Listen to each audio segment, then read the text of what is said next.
So, for me, the daily confrontation with fear has become a real practice for me since about three years ago. I went skydiving in Dubai, right? And skydiving is a really interesting confront with fear, right?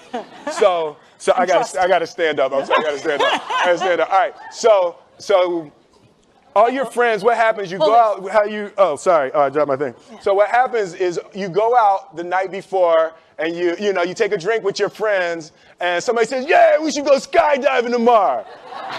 And you go, "Yeah, we'll go skydiving tomorrow." Yeah. And you go, "Yeah." And everybody goes, "Yeah." Right? And you go home you by yourself. You're like, Right? You're like, well, I mean, they was drunk too. Right? So maybe they not, maybe, I mean, we don't have to go. We don't have to do it. So then that night you're laying in your bed and you just keep, and you're terrified. You keep imagining over and over again jumping out of an airplane, and you can't figure out why you would do that, right? And you're laying there and you have the worst night's sleep of your life, but you still have the hope that your friends were drunk, right? So you wake up the next day and you go, down and you say where you were going to meet and everybody's there. You're like, oh, shit. All right, cool. Right? So you get in the van and you don't know that your friends had the same night that you had because they're pretending like they didn't. They're like, yeah, man, my uncle's a Navy SEAL and, this is going to be great. I've been looking forward to this. And you're like, oh, my God. And your stomach is terrible. You can't eat and everything, but you don't want to be the only punk who doesn't jump out of this airplane. So you get there and then you have the safety brief. And you're standing there, and the guys will tell you, well, if the chute doesn't open, what's going to happen is you're doing, well, why the hell, what could happen? That the chute wouldn't open, right?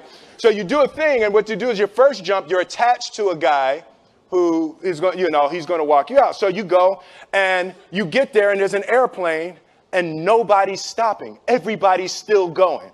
So you get onto the airplane, and you're sitting there, and it's extra because you're sitting on some dude's lap, some stranger.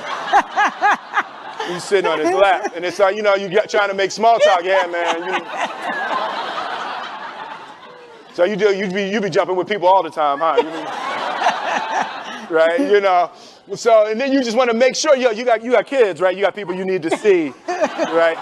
You just want to make sure he's serious, right? So you get in there. So everything's normal. So you fly and you go up to 14,000 feet, and you notice there's a light. It's red.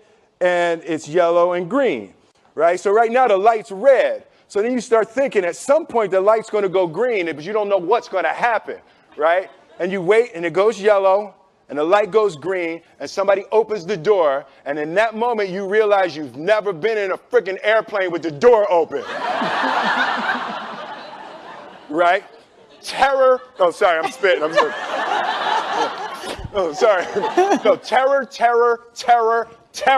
Right? So you go, and then, if you were smart, you sat in the back so you don't go first, right? And then people start going out of the airplane. And you go, and the guy walks you up to the end of the thing, and you're standing, and your toes are on the edge, and you're looking out down to death. And they say, on 3. And they say, 1, 2, and he pushes you on 2 because people grab on 3, right? Right? And you go,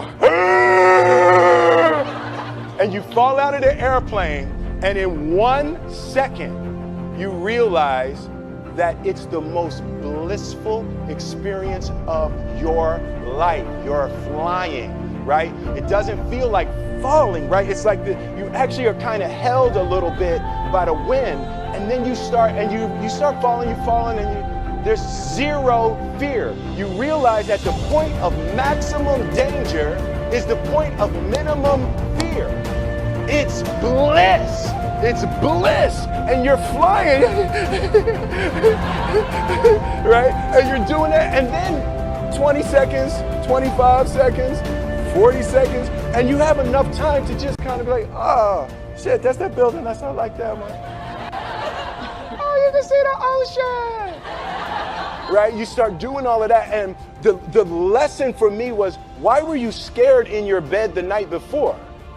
What do you need that fear for? Just don't go. Why are you scared in your bed 16 hours before you jump? Why are you scared in the car? Why could you not enjoy breakfast?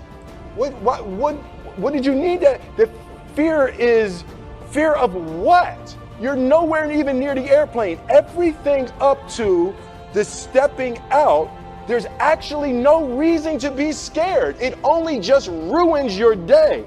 You don't have to jump. And then in that moment, all of a sudden, where you should be terrified is the most blissful experience of your life. And God placed the best things in life on the other side of terror. On the other side of your maximum fear are all of the best things in life.